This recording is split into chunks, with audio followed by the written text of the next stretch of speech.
यहाँ क्या बताना चाहते हैं परमात्मा के मन मथुरा दिल द्वारका नगरी कहाँ फिरता बरसाने नू। इस मन से और दिल साफ करके भक्ति कर सच्चे परमात्मा की सच्ची साधना कर कहाँ बरसाने में भटक रहा है। फिर क्या बताते हैं कि जब फरमान धनी का आवे को राखे घर जाने नू। जा सतगुरु का शरणा लीजे जो मेटे जम तलबाने नू। मैं तो दे दी है बालम याने नू। मैं तो दे दी है बालम याने। अब क्या बताया है गरीबदास साहिब जी ने कि जिस समय आपके प्रारब्ध में आपके किस्मतानुसार जब आपकी मृत्यु आ गई और यम के दूत आपको लेने आएंगे तो कोई नहीं रोक सकता उसको। मासा घटे न तिल बधे विद ना लिखे जो लेख। तो कैसे, अब यहाँ क्या बताना चाहते हैं कि यदि आपकी मृत्यु का समय आ गया और चाहे आप 30 वर्ष 40 वर्ष 50 वर्ष के हो, 10 वर्ष के हो, 2 वर्ष के हो, 4 वर्ष के हो, तो आपकी मृत्यु होगी ही होगी। फिर क्या बताते हैं कि जा सतगुरु का शरणा लीजिए जो मिटे जम तलबाने नू। तलबाना माने जैसे सम्मन आते हैं कोर्ट से और उस उच्च कोर्ट से या राष्ट्रपति से उसका सटे मिल जाता है तो वो सम्मन वापस हो जाते हैं। तो यहाँ क्या बताना चाहते हैं कि जब फुरमान धनी का आया, आदेश आ गया, यहाँ जो विधाता ने विधान बना रखा है तो को रखे घर जाने नू और जा सतगुरु का शरणा लीजिए मिटे जम तलबाने नू। धर्मराज दरबार में देई कबीर तलाक। मेरे भूले चुके हंस को तू पकड़िए मत कजाक। बोले पुरुष कबीर से धर्मराज कर जोड़े। तुमरे हंस को पकड़ो नहीं मुझे 2 ही लाख करोड़े। फिर क्या बताते हैं धर्मराज ने फिर विनती की, प्रभु हे परमेश्वर, यहाँ का एक विधान है इस हमारे लोक का कि जैसा कर्म जिसने किया है वो दोनों भोगने पड़ेंगे, पुण्य भी और पाप भी। तो वो तो मैंने दंड देना पड़ेगा, उसका कोई समाधान बताओ। तो क्या बताते हैं कि कर्मों से तीरथ हैं वो अब जो जपे कबीरे। उनको तो पकड़ना पड़ेगा और जड़नी पड़े जंजीरे। वो तो मेरे बस की बात नहीं, मेरी विधान है परमात्मा। तब परमात्मा कबीर जी ने कहा कि कर्म भरम ब्रह्मंड के मैं पल में करहूँ ने से। जिन हमारी 2 ही दी सो करो हमारे पेसे। कहते हैं ये कर्म भ्रम तुमने यहाँ इनको मिसगाइड करके बुरे ये जुल्म करवा रहे हो तुम। ये कर्म भ्रम ब्रह्मांड के मैं पल में कर दूँ नेस, इन पर कलम मार दूंगा, इनको ख़त्म कर दूंगा। और जिन्होंने मेरी दुहाई दी वो करो हमारे पेश, उसका अकाउंट भी मत लेना तू। तो ये ज्ञानदास सुनाता ही रहता है, परमात्मा की अमरवाणी है, कोई डूम बाट के गीत नहीं, उस सच्चे परमेश्वर का बताया हुआ सच्चा विधान है और ये ज्यों का त्यों है। परमात्मा ने कहा कि जो ये कह दे मेरे पास, तेरे पास आके मैं उस परमेश्वर कबीर जी का भक्त हूँ, उसका अकाउंट भी मत लेना। जो मेरा सत्य साधक हो और किसी गलती से वो तुम ले भी आए हो तो मेरे पास भेज देना, करो हमारे पेश। एक भक्त बता रहा था जी, मैं सपने में रात को सो रहा था और 2 बैंकर से आए और मुझे कहने लगे कि चल तू। मैं उठ कर चल पड़ा उनके साथ साथ और जब पहुंच गए ना, एक बड़ी सी बिल्डिंग दिखाई दी थी। उसके निकट जाकर मैंने पूछा भी कहाँ ले जा रहे हो तुम मुझे। वो कहने लगे हम तुझे धर्मराज के पास ले जाएंगे और वहाँ तेरा लेखा जोखा होगा, फिर उसके बाद आगे जैसे आदेश होगा तेरा आगे फिर हम उसके बाद बताएंगे। तो कहने लगा तुम यम के दूत हो? हाँ, कहाँ यम के दूत हैं। तो उसको बात याद आ गई कि हमें ज्ञान में सुना है, गुरुजी बताते हैं परमात्मा कबीर जी के, भक्त को और यम के दूत नहीं पकड़ सकते। तो मैं उनके साथ झगड़न लग गया गुट्टम गुट्टा कि तुम मुझे नहीं ले जा सकते, छोड़ो। तो काफ़ी देर मेरा उनका झगड़ा हुआ। तो मैंने बताया कि मैं कबीर परमेश्वर की भक्ति करता हूँ, सच्चे सतगुरु की शरण में हूँ, तुम कैसे ले जा सकते हो, और नहीं तो पूछ लो तुम्हारे उस जिसके पास मुझे ले जा रहे हो। तो उन्होंने देखा कि बड़ा दृढ़ता से बोल रहा है। उसने कहा, एक ने कहा कि तू यहाँ खड़ा रहे, मैं पता करके आता हूँ। कहते वो अंदर गया, उसने मुझे आवाज़ सुनाई दे। उसने पूछा कि महाराज ऐसे ऐसे, वो कह रहा है कि मैं कबीर जी का शिष्य हूँ, भक्त हूँ, और तो मुझे नहीं ग्रहण कर सकते। धर्मराज से कहा। धर्मराज ने अकाउंट देखा, वो दोबारा खोल कर देखा कि निकम्मे की तले आई इसने, इसको वापस छोड़ दो फटाफट, मुन्ने भी मरवाओगे तुम। तो तभी वापस आया और कहने लगा, अरे छोड़, इसने बला ने ऊपर तो पटक दिया मैं, और न्यू आऊँ जैसे गोते खाता हुआ, झटके लगता हुआ, और एकदम बॉडी में प्रवेश किया। और जब मैं उठा, पसीना पसीना हो रहा, मेरी जाग खुल गई, नींद खुल गई, और काफ़ी देर तक मेरा शरीर सुन रहा, मैं हिल डुल नहीं सका, हिल डुल नहीं पाया। यदि मुझे ऐसी स्थिति मेरे शरीर की ना होती तो मैं सपना मानता इसको। तो उस दिन के बाद कह रहा कि और गणा दृढ़ विश्वास हो गया परमात्मा पे। तो यहाँ गरीबदास जी उसी परमात्मा की समर्थता बता रहे हैं कि जब फरमान धनी का आवे, को राखे घर जाने नू, कौन बचाओ वहाँ जाने से, और जा सतगुरु का शरणा लीजे मेट जमतल बाणे नू, मैं तो दे दी बालम याणे नू, मैं तो दे दिए बालम याणे नू। उत्तर दक्षिण पूरब पश्चिम तो फिरता दाने दाने नू। इस समर्थ की शरण में आने से आपको इतनी बरकत देगा यू भगवान, थोड़े काम में घना सुख, घना फायदा होगा। और आप उल्ट साधना करते हो, गलत साधना कर करके, और अपना कर्म बिगाड़ दिए, भक्ति नाश कर ली। जिस साधना से आपको आप कर रहे हो, इससे आपको कोई बेनिफिट होने वाला नहीं है। यहाँ क्या बताते हैं, उत्तर दक्षिण पूरब पश्चिम फिरदा दाने दाने नू, सर्व कला सतगुरु साहेब की हरि आए हरि आने नू। तुम तो कहते हो कि भगवान हमने मिलता नहीं, और भगवान हरियाणे में आए और मुझे मिले, सतलोक लेकर गए, फिर वहाँ पे छोड़ा। और पुण्यात्माओं आगे फिर गरीबदास जी क्या बताते हैं, मत दे दी है बाल में बैरे नू, मैं तो दे दी है बाल में बैरे नू, मैं तो दे दी बैरे नू, मत दे दिए बाल में बैरे नू। संसारी दी गल्लां चिने ना बूझे शब्द जो गहरे नू, संसारी दी गल्लां चिने नहीं बूझे शब्द जो गहरे नू। ये मुर्दों से ती प्रीत लगावे न जाने सतगुरु मेरे नू, मुर्दों से ती प्रीत लगावे न जाने सतगुरु मेरे नू, मैं तो दे दी है बालम बैरे नू, मैं तो दे दी है बालम बैरे नू। श्वेत छतर सिर मुकुट विराजे देखत न उस चेहरे नू, श्वेत छतर सिर मुकुट विराजे देखत न उस चेहरे नू।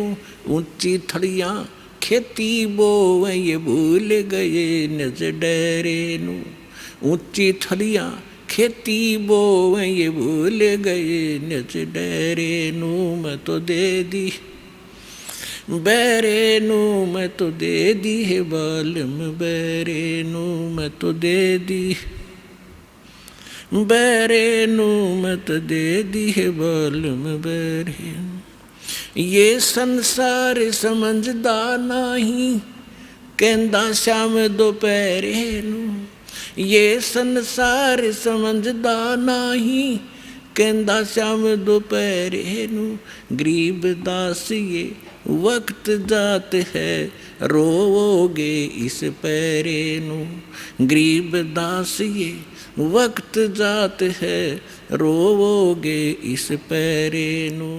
मैं तो दे दी है बालम बैरे नू, मत दे दी है बालम बैरे नू। ऊंची थलियां खेती बोए, ये भूल गए हैं नज डेरे नू।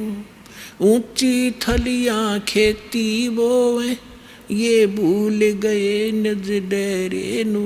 गरीबदास ये वक्त जात है, रोवोगे इस पैरे नू। गरीबदास ये वक्त जात है, रोवोगे इस पैरे नू। मैं तो दे दी बैरे नू, मत दे दी है बालम बैरे।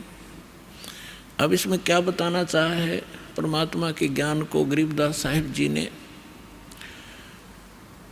कि यदि आप किसी मित्र को, बहन भाई को, या कोई और निकट के संपर्क वाले को कुछ बताना चाहोगे इस ज्ञान के बारे में, वो कति सुनने को तैयार नहीं, क्योंकि मन है उसके अंदर प्रभावी है, हैवी है मन। और उसी व्यक्ति को कोई ये कह दे, कहाँ जाते हो भाई, कि मैं जाता हूँ अमरनाथ पे, और उसको ये कह दे कि केदारनाथ पर जाने से बहुत लाभ होता है, तो पूछेगा कब जाएगा, मुझे भी ले चलना, नो ऑब्जेक्शन। कोई सोमवार का व्रत रखता है तो उसको कोई ये कह दे कि शुक्रवार का व्रत बड़ा बेनिफिट देता है, अच्छा बता कैसे करना होता है, तुरंत मान जाएगा। तो यहाँ परमात्मा कहते हैं मैं तो दे दी बालम बैरे नू, और संसारी दी गल्ला चीने। आम आदमी कह दे वो मान ले, और ना बूझे सब जो गहरे नू, इस गहरे ज्ञान को नहीं पूछना चाहता, ना समझना चाहता। तो क्या बताते हैं, संसारी दी गल्ला चिन्ह नहीं बूझे शब्द जो गहरे नू। ये मुर्दों से ती प्रीत लगावे, न जाने सतगुरु मेरे। अब जैसे प्रत्येक गांव में किसी तालाब के ऊपर या किसी अन्य स्थान पर कोई संत साधक मर गया, मृत्यु को प्राप्त हुआ, उसकी यादगार बना ली, वह मत्था टेकन लग गए सारे, पूरा गांव का गांव। इन्हों का हमारे तो दादा लाई पूजा है यार। अरे कोई विवेक तो लो। देखो जैसे ठीक है वो संत अच्छे होंगे जो आज तक पूजे हैं, लेकिन उस समय जो उस जीवित समय में उसके जैसा भी वो संत था, जैसी भी भक्ति साधना थी उसके पास, तो उससे उस समय लाभ तो मिल सकता था जब वो वर्तमान में था।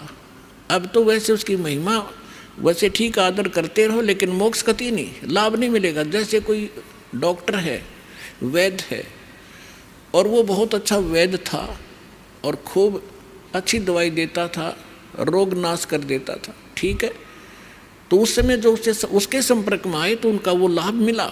उसकी मृत्यु होगी, मृत्यु के बाद उसकी यादगार बना दी, और वहाँ फिर अब कोई जावे उस वैद्य से ये कहने कि वैद्य जी मेरा मलेरिया हो गया, दवाई बताइयो। वह वैद्य की मूर्ति वह दवा काम नहीं कर सकती जो ओरिजिनल जीवित कराया करता था। तो यह भूल मारा ईब तई लाग रही थी, अब मिटेगी। तो क्या कहते हैं, मुर्दों से ती प्रीत लगावे, ना बूझे शब्द जो गहरे नू। मुर्दों से ती प्रीत लगावे, ना जाने सतगुरु मेरे नू। मैं तो दे दी है बालम बैरे नू, मैं तो दे दी है बालम बैरे नू। फिर क्या बताते हैं, श्वेत छतर सिर मुकुट विराजे। निराकार निराकार का ढोल पीट रखा था। कहते उस सफेद अरस कुर्स पर सफेद गुमट है, जहाँ सतगुरु, जहाँ परमात्मा का डेरा, वहाँ एक बहुत बड़ा सुंदर महल है परमात्मा का, उस बहुत सुंदर गुमज टाइप है। उसके अंदर परमात्मा विराजमान है, सिंहासन के ऊपर सिर पे मुकुट है, और ऊपर श्वेत छत्र परमात्मा के तना हुआ है। श्वेत छत्र सिर मुकुट विराजै, देखत ना उस चेहरे नू। श्वेत छत्र सिर मुकुट विराजै, देखत ना उस चेहरे नू। ऊंची थलियां खेती बोवें, ये भूल गए निज डेरे नू। ऊंची थलियां खेती बोवें, ये भूल गए निज डेरे नू। अब क्या बताना चाहते हैं कि परमात्मा साकार है, मनुष्य दृश्य है, सभी सदग्रंथों से दास ने प्रमाणित कर दिया आपके समक्ष। और जिन महापुरुषों ने भगवान मिले, सचखंड लेकर गए अपने निज स्थान पर, फिर उनको वापस छोड़ा, उन्होंने अपनी अमृतवाणी में एफिडेविट दे रखा है कौन है भगवान, कहाँ रहता है, कैसी सूरत है और क्या नाम है उसका। तो इन सभी प्रमाणों से आपको सिद्ध हो जाएगा कि कौन है भगवान और कैसी लीला करता है वो मालिक। तो यहाँ क्या बताते हैं कि आप जी जो साधना कर रहे हो, अन्य देवी देवताओं के पूर्ण परमात्मा की भक्ति ना करके किसी भी ब्रह्म की, पर सरपुरुष की, अक्षर पुरुष की, ब्रह्मा विष्णु महेश की, या दुर्गा या निरंजन की, तो ये तो ऐसी साधना है जैसे कोई किसान ऊंचे स्थान पर, थली पर, पहले वर्षा पर आधारित थे सभी मानव समाज। और उस समय गरीबदास जी ने भी किसान थे, गरीबदास जी जाट ग्रुप में जाट जाति से थे, और अपने वहाँ के साथी जो किसान थे उनको भी समझाना था। इसलिए बता रहे हैं कि जो मैं भक्ति बता रहा हूँ जिस भगवान की, उसकी साधना ना करके आप अन्य जो साधना कर रहे हो ऐसी है जैसे ऊंची थलियों पर, ऊंचे स्थानों पर बीज बो दिया, खेती कर ली, और जब थोड़ी बहुत वर्षा हुई तो वो उस थलियों का पानी एक समतल स्थल पर, डहर बोलते थे उसको, डहर, वहाँ आकर इकट्ठा हो जाता था।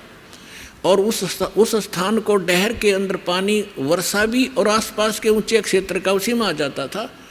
और उसमें जब बोई जाती थी फसल, जैसे ऊंची थलियों पर बोई हुई तो वो होती ही नहीं थी, और डहर में बीजा हुआ 1 एकड़ में मनमाने 50 मन कनक हो जाती थी, और ऊंची थलियों पर 2 मन की भी नहीं होती थी मुश्किल से। तो क्या बताते हैं गरीबदास साहब जी, एक फॉर एग्जाम्पल बता रहे हैं कि तुम ऊंची थलियां खेती बो, भूल गए निज डेरे नू।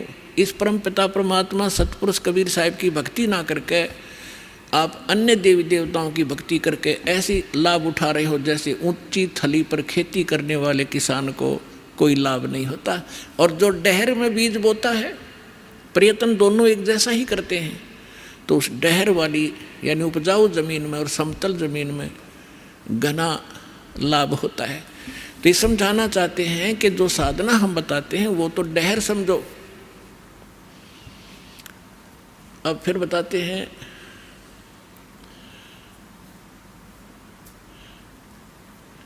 गोता मारूं स्वर्ग में, जा बैठूं पाताले, गरीबदास ढूंढता फेरूं अपने हीरे मोती लाल। चारों युग में मेरे संत पुकारे, और कूक कहा हम हेल रे, हीरे माणिक मोती बरस, ये जग चुगता ढेल रे। अब परमात्मा कबीर जी से प्राप्त ज्ञान को कैसे विश्लेषण कर रहे हैं गरीबदास जी।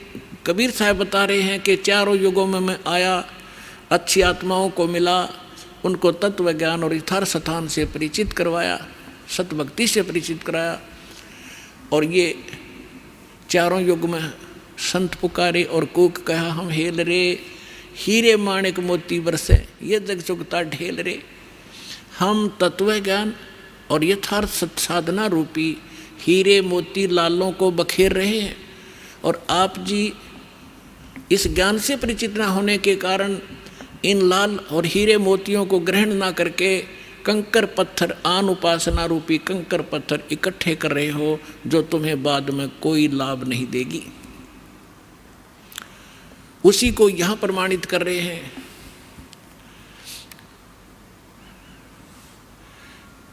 श्वेत छतर सिर मुकुट विराजे, देखत ना उस चेहरे नू। ऊंची थलियां खेती बोवें, ये भूल गए निज डेरे नू। पर भी लेन जात है दुनिया, हमरा ज्ञान किन्हें ना सुनिया। अब यहाँ एक प्रश्न आया इसके अंदर कि संसारी दी गल्ला चिन्ह ना बूझे सबद जो गहरे नू। एक बहन आई, एक बहन ने हमारी दीक्षा ले ली थी। उस बहन की बहन जो है उसका पति शराब बहुत पीता था, और जिस बहन ने यहाँ दीक्षा ली थी उसका भी ऐसी सतीथी थी। उसके पति ने शराब छोड़ दी थी और नाम ले लिया, और एक बिल्कुल स्वर्ग के तुल्य घर हो रहा था।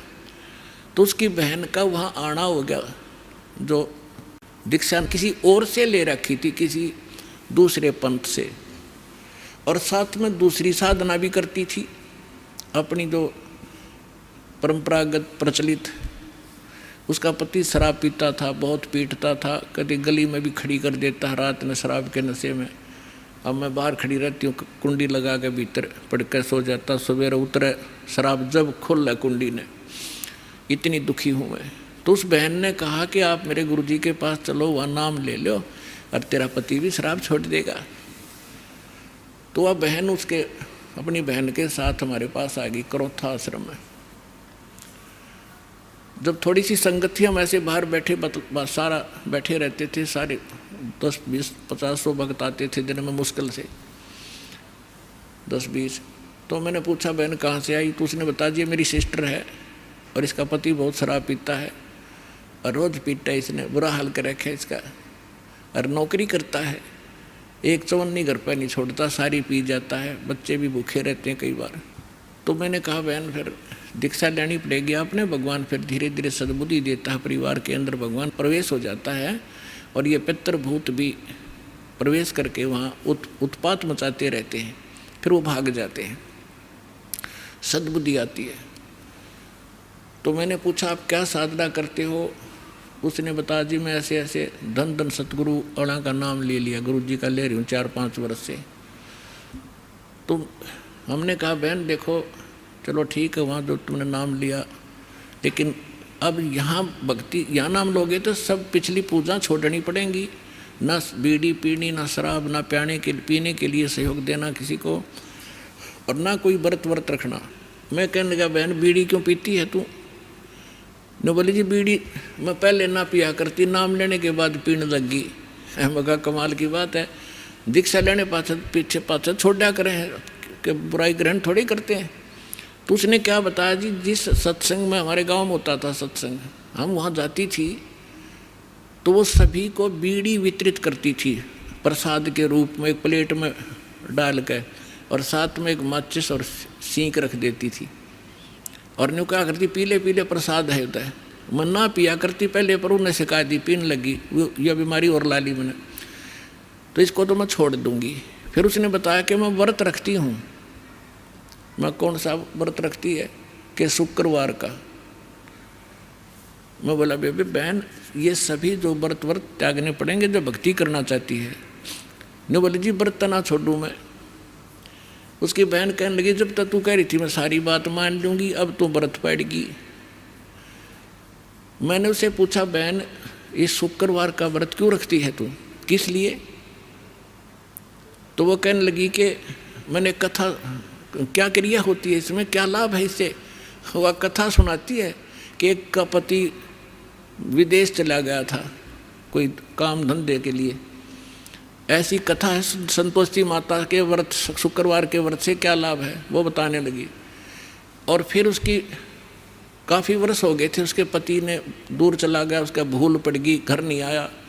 संतोषी माता एक बहन को दिखाई दी उसको, जिसका पति बाहर गया हुआ था दूर देश में, और उसने बताया कि तू मेरे 16 शुक्रवार के व्रत रख ले, तेरा पति घर आ जाएगा। तो उसने 16 शुक्रवार के व्रत रखे, और 16वां शुक्रवार का जो व्रत था उसका पति घर आ गया, इसलिए उसकी पूजा करती हूँ। और मैं 13 रोज आवर रोज गड़े तो गाड्डे की शुक्रवार के व्रत ने अकल की चोर। चलो उसका तो पति दूर चला गया था, उसकी तो बुला लिया उसकी संतोषी माता ने, तेरा तो डेली आवर डेली गड़े तने, और फिर भी शुक्रवार का व्रत है कल तुम्हारे अंदर। तो यहाँ परमात्मा कहते हैं कि संसारी दी गल्ला चीने ना बूझे सब जो गहरे नू, सच्चाई से परिचित ना होना चाहते हैं और ऊंची थलियां खेती वो ये भूल गए निज डेरे नू। फिर क्या बताते हैं कि ये संसार समझदा ना ही कहंदा श्याम दोपहरे नू। अपने आत्माओं 7-8 सत्संग यहाँ से हुआ था। भाई तन दर सुखिया कोई ना देखा, जो देखा सो दुखिया हो। उदय अस्त की बात करते हैं, मन सबका किया विवेका हो, सबका किया विवेका हो। यहाँ पर कहते हैं झूठे सुख को सुख है ये मान रहा मनमोद, ये सकन से बिना काल का कुछ मुख में कुछ गोद। तो क्या बताना चाहते हैं आदरणीय गरीबदास साहिब जी कि ये संसार समझदा नहीं कहंदा श्याम दोपहरे नू। जैसे एक शराब पिए पड़ा था, जेठ जून का महीना, हरियाणा क्षेत्र, पंजाब, राजस्थान, उत्तर प्रदेश। इसमें जून के अंदर एक भयंकर गर्मी गिरती है और शराब पी कर बाहर पड़ा बिल्कुल मैदान में। और उसका साथी कहता है कि उठ ले भाई, बहुत दुखी है तू, मुंह में झागा रे, पसीना पसीना, रेते में लेटा हुआ है, उठ तुझे छाया में लेटा देता हूँ। वो शराब के नशे में कहता है छेड़ना मौजूरी है।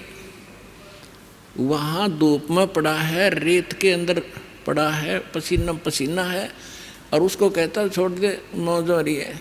तो परमात्मा कहते तुमने भांग पी रखी काल की, कबीर ये माया अटपटी सब गट आनड़ी, और किस किस ने समझाऊँ या कुआ भांग पड़ी। तो ऐसे हम इस दुख को सुख मान रहे हैं इस नशे के अंदर। फिर क्या बताते हैं, जैसे एक रिश्तेदार दूसरे रिश्तेदार को यानी मित्र या रिश्ते रिलेटिव को कोर्ट में मिला, कचहरियों में, और वहाँ मिलते ही हाथ मिलाते हैं और कहते और क्या हाल है, अकमौज हो रही है। कोर्ट में और मौज का क्या काम, वहाँ तो घी बंधी रहती है। कोर्ट में भी मौज है, वहाँ गए हैं व्यक्ति को 2 मिनट में चिंता रहती है, वकील नहीं आया, गवाह नहीं आया, फलाना नहीं आया, और फिर और क्या हाल है, ठीक ठाक मौज है। कोर्ट में जाने वाले व्यक्ति को भी मौज है। फिर हॉस्पिटल में गया, किसी का कोई बच्चा बीमार था, मित्र आए वहाँ मिलने के लिए। अब उससे पूछते हैं और ठीक है, अपना लड़का तो बीमार है बाकी मौज हो रही है, लड़का मरने को हो रहा है बाकी ठीक ठाक है। तो परमात्मा कहते हैं ये संसार समझदा नहीं कहंदा श्याम दोपहरे नो।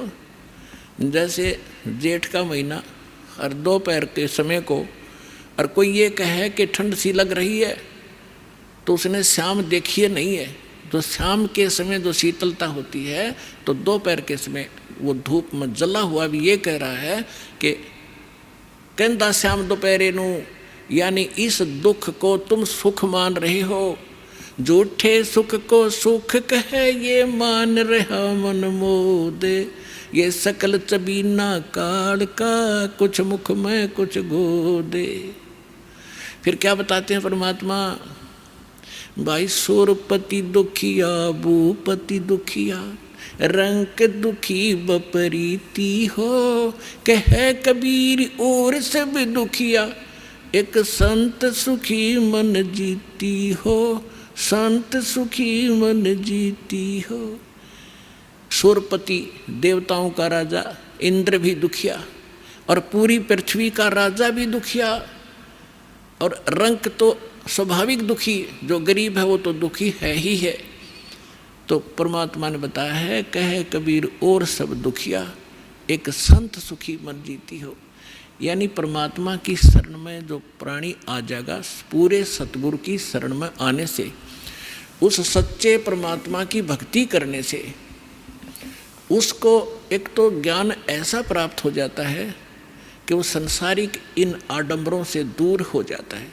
उसको ज्ञान ऐसा निर्मल मिल जाता है कि ऐसा निर्मल ज्ञान है ये निर्मल करे शरीर, और ज्ञान मंडलीक है भाई चकवे ज्ञान कबीर। तो उसको ज्ञान ऐसा मिल जाता है कि यहाँ तक पीछा छुड़वाएं पार पड़ेगी, ना कोठी की घनी आवश्यकता, ना बंगले की, ना ज़्यादा यहाँ अटपट चले नहीं, क्योंकि हमारे परमात्मा सारी ब्रह्मांड के पालक, सबके रचनहार एक झोंपड़ी में टाइम पास करा करते और हाथ से कपड़ा बुनकर निर्वाह करके दिखाया करते थे, जो सबका पालन करने वाले। नहीं तो वो एक वचन से एक बहुत बड़ा महल बना सकते थे, उन्होंने ईंट सीमेंट डालने की जरूरत नहीं थी।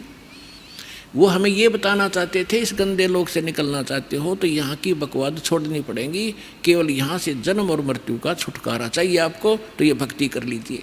गीता अध्याय नंबर 7 के श्लोक नंबर 29 में कहा है, गीता ज्ञान दाता कहता है कि जो मेरे ज्ञान को आश्रय कर लेता है और तत्वदर्शी संत की जो खोज कर लेता है, और वो व्यक्ति जो केवल जरा और मरण से छूटने का प्रयत्न कर रहे हैं, वो उस तत्व से परिचित हो चुके हैं और सारे दातम ज्ञान से परिचित हैं और वो सब कर्मों से परिचित है। वही प्राणी जरा और मन से छूटने का प्रयत्न करते हैं, इस संसार के किसी सुख की वो कामना नहीं करते। तो यहाँ इस आने से आपको ये ज्ञान हो जाएगा और फिर ये समर्थ है। आपको जिस चीज़ की आवश्यकता होगी, बकवाद नहीं सुनेगा आपकी। आपको आवश्यकता होगी तो आपको तुरंत दे देगा अल्लाह, कहते हैं कुछ भी कारण बनाओ। तो इसलिए यहाँ परमात्मा कहते हैं, कहे कबीर और सब दुखिया एक संत सुखी मन जीती हो। मन जीतना यही होता है कि जैसे हमने यहाँ की ये जो नाचना गाना, इसका तो ज्ञान ही हो गया, बकवाद है बेमतलब की। अब नाच गा रहे हैं, ढोल पीट रहे हैं, डीजे बजा रहे हैं, अगले दिन दूल्हे की मृत्यु हो जाती है, टक्कर मार कर रो रहे हैं, बजा ले डीजे। तो यहाँ संत कहते हैं, ना जाने, नानक साहब जी कहते हैं, ना जाने काल की कर डारे किस विध ढल जा पासावे, अर्जिना के सरते मौत खुड़क दी उनानू केड़ा हंसावे। जिनको मौत दिखाई देती है, जिनको जाना है यहाँ से, पता है कि ना जाने कब बिजली गिर जाएगी, तो वो ये बकवाद नहीं कराया करते। अब कोई भयंकर रोगी है और उसको पता है कि कैंसर हो गई है और कुछ दिनों का मेहमान है, उसको वो सुनियो डीजे और करके दिखाओ बकवाद, उसको तो उंगलियां पर दिन गिनने पड़ते हैं कब मौत होगी, कितने दिन का जीवन है। तो हम सबको कैंसर है। परमात्मा कहते हैं कि जग सारा रोगी आरे, जिन सतगुरु वैद न जाना जग सारा रोगी आरे। जन्म मरण का रोग लगाया तृष्णा बढ़री खांसी, और आवागमन की डोर गले में पड़ी काल की फांसी। तो हमने ये काल की फांसी दिखाई देनी चाहिए, और यहाँ से जब निकलने की जब श्रद्धा बनाएंगे तो हमारा मन जीता जाएगा, तब मन जीता जाएगा। इस ज्ञान से हम उल्टे हटेंगे और फिर परमात्मा साथ रहेगा। कहते हैं कल्पे कारण कौन है कर सेवा निकाम, सेवा माने पूजा, और मन इच्छा फल दूंगा जब पड़े मेरे ते काम।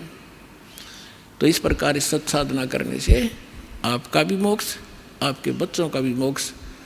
और कबीर साहब ने ये वो समय वो है जो वचन पहले कहा था कि भक्ति बीज होगा जो हंसा, और तारों तास के इकोत्र वंशा। अब हजारों वर्षों तक ये सत साधना चलेगी, पूरे विश्व में ये ज्ञान फैलेगा। या कोई सुखी नहीं है, चाहे कितना बड़ा अपने आप को प्रधानमंत्री मान रहा है, चाहे कितना वैभवशाली समझता है, उसने सपने में सुख नहीं है आज के युग में।